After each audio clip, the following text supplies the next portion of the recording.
ये क्या हंगामा कर रखा है भाई? आप लोग चारों तरफ से मतलब 4 किलोमीटर का एरिया कवर कर लिया, यहाँ ना लोग जा सकते हैं ना कोई आ सकता है, क्या कर रहे हैं आप लोग? सर साल में एक बार शांतिपूर्वक लोग अपना जो एग्जीबिशन लगाए हुए हैं, एक बाबा भीमराव अंबेडकर जी का जो एक मुहिम चली हुई थी और जिस तरीके से उन्होंने हर वर्ग के लोगों के लिए एक मुहिम चलाई थी, उस मुहिम को आज भी कंटिन्यू रखा गया है इस जगह की वजह से। बहुत बहुत बहुत बढ़िया। और मैं मानता हूँ कि सामाजिकता के लिए लोग एक दूसरे को जाने, उसके लिए सामूहिकता जरूरी है और सामूहिकता के लिए मिलना जरूरी है और जुड़ना जरूरी है। बिल्कुल, चाहे वो बहाना कुछ भी हो, क्योंकि उनका एक ही मकसद था, एकजुट रहो और संगठित रहो और आगे बढ़ो। एक बार जरा आप अपना परिचय भी दे दीजिए। मेरा नाम राजेंद्र कुमार है, मैं इंडिया। देखिए अभी आप आए अम्बेडकर जी को मनाने के लिए, तो राजेंद्र कुमार टाइटल भी बताइए।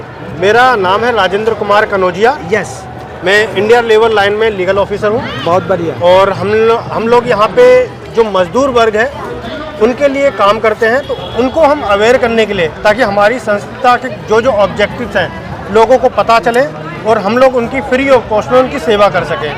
अगर उनको कोई भी वेज से संबंधित या कोई भी इशू उनको होता है, उनको पीएफ की सुविधा नहीं मिल रही है, ईएसआई सुविधा नहीं मिल रही है, एक्सीडेंटल वर्किंग दौरान उनका हो जाता है, और उसके साथ साथ अगर और भी कोई लीगल इशू उन्हें फेस करना पड़ता है वेज से रिलेटेड, तो इंडिया लेबर लाइन उनके लिए हमेशा खड़ी हुई है। तो हम लोग उनके लिए फ्री ऑफ कॉस्ट में सोमवार से शनिवार सुबह 8 बजे से लेकर शाम के 8 बजे तक हमारा टोल फ्री नंबर है, एनी टाइम कॉल कर सकते हो और हमारी फ्री ऑफ कॉस्ट में। आपका कोई वेबसाइट भी है?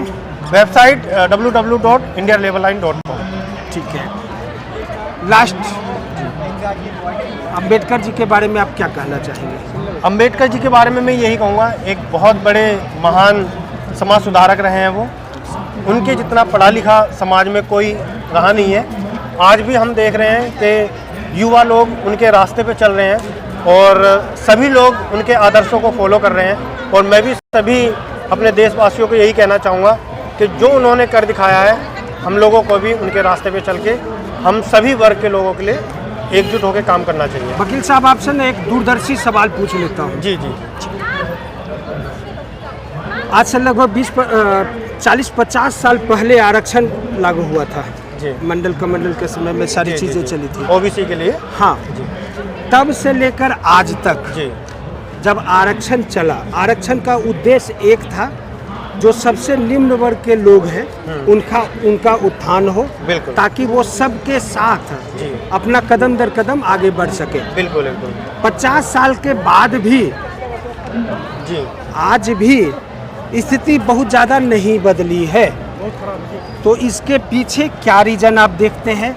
क्या इस आरक्षण को कंटिन्यू रखना चाहिए? अगर जब बदलाव 50 साल में नहीं हो रहा है तो उसकी कोई और अल्टरनेटिव व्यवस्था देखते हैं। बिल्कुल बिल्कुल, समझ रहे हैं? इसके लिए मेरा एक सीधा सिंपल है कि सरकार का फेलियर। जिस लेवल पे सरकार को एक निम्न वर्ग के लोगों के लिए जो काम करना चाहिए था, वो निम्न वर्ग के लोगों तक काम नहीं हो पाया है। दूसरी चीज़, जो भ्रष्टाचार इतने बड़े लेवल पे है, आज भी इंसान अगर एसडीएम डीएम ऑफिस में अपना सर्टिफिकेट बनवाने के लिए जाता है तो उसको या तो घूस दे के बनवाना पड़ता है। वकील साहब मैं ना एक सब्जेक्ट में नहीं जाऊंगा। आपने एक शब्द बोल दिया, सरकार फेल्यूर है। जी, ठीक है जी जी। तो चूंकि अब चाहे करप्शन हो या कुछ भी हो, बिल्कुल, तो ये बिल्कुल। सरकार का फेल होना ही कहा जाता है। बिल्कुल बिल्कुल। मेरा सवाल ये था कि जब आरक्षण का जो मूल उद्देश्य था वो 50 साल के बाद भी हम मूल उद्देश्य को नहीं पा पाए हैं जी, तो इसको कंटिन्यू रखनी चाहिए या नहीं रखनी चाहिए? बिल्कुल रखना चाहिए। जब सुधार ग्राउंड लेवल पे अभी तक हुआ नहीं है तो आगे तो करने की बहुत ज़रूरत है। और जब तक सुधार होगा नहीं, ऐसा नहीं है कि बहुत बड़े लेवल पे सुधार हुआ, लेकिन सुधार हुआ है। बहुत से निम्न वर्ग के लोग भी आरक्षण लेके आज अपने घर की पोजीशन, अपने आर्थिक स्थिति, पढ़ाई लिखाई, शिक्षा, सामाजिक स्थिति सुधार किया है। लेकिन जो बड़े लेवल पे होना चाहिए, जैसे कि गांव लेवल पे अगर हम जाएं, ग्रास रूट लेवल पे, वहाँ पे नहीं हुआ है। लेकिन जो ग्रामीण एरिया से जो शहरी एरिया में आए हैं, जिन्होंने जागरूकता पाई है और उसका जो मेन उद्देश्य था आरक्षण का, उसका फायदा उठाया है, तो वो आगे बढ़ा है। तो जिन्होंने आरक्षण का फायदा उठा लिया उनके परिवार को या उनको सेकेंड टाइम आरक्षण मिलनी चाहिए या नहीं मिलनी लेकिन चाहिए? डिपेंड करता है वो स्टेट कौन सी है, स्टेटस क्या है। अगर आप देखेंगे तो दर बाई दर उनको आरक्षण की जरूरत पड़ी ही है। अगर वो गवर्नमेंट जॉब में मतलब आरक्षण के सपोर्ट में है आप? बिल्कुल बिल्कुल, मैं बस बिल्कुल इसका इम्प्लीमेंटेशन जो पार्ट है उसमें सुधार की जरूरत है।